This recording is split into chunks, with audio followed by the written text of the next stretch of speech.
नाशिक येथे आदिवासींचे उपोषण आणि राज्यस्तरीय जनांदोलन।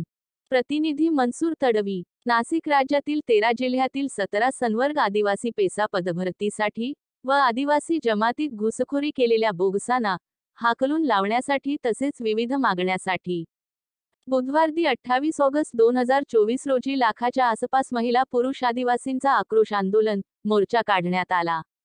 तपोवन येथून सकाळी 11 वाजता जनांदोलनाला सुरुवात होऊन औरंगाबाद नाका ते आडगाव नाका पंचुटी निमाणी बसस्थानक पंचुटी करंजा मालेगाव स्टँड गोदावरी घाट आरके रेडक्रॉस सिग्नल जिल्हाधिकारी कार्यालय मार्गे आयुक्तालय आदिवासी विकास भवन नाशिक येथे सुरू असलेल्या बेमुदत आमरण उपोषणस्थळी थांबणार आहे।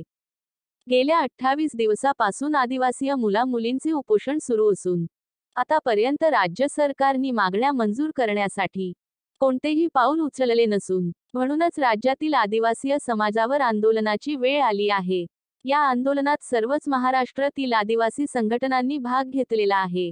तसेच पेसा क्षेत्रातील ग्रामपंचायतींनी आंदोलन आणि उपोषण कृत्यांना जाहीर पाठिंबा दर्शविलेला आहे। आंदोलनची रॅली ही 2 ते 3 किलोमीटर पर्यंत लांबची लांब रांगा। पोलीस प्रशासन यांनी आंदोलकर्त्यांना कोणताही होऊ नये म्हणून सहकार्य केले। ज्या मार्गाने आंदोलनाची रॅली गेली ते सर्व रस्ते वाहतूक बंद करण्यात आली होती।